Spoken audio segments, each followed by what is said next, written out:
भगत की बोली पंजाबी भाई भगत की बोली पंजाबी गुल्ले की बोली पंजाबी गुल्ले की बोली पंजाबी गुल्ले की बोली पंजाबी पंजाबी बोले पंजाबी पंजाब की बोली पंजाबी पंजाब की बोली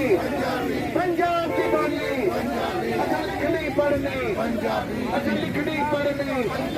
अगर लिखनी पढ़नी गुल्ले की बोली गुल्ले की बोली रांझे की बोली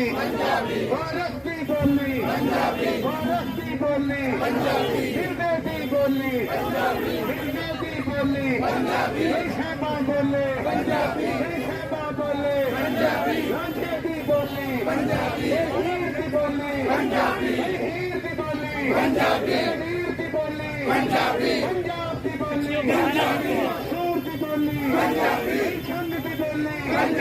झेलम बोले पंजाब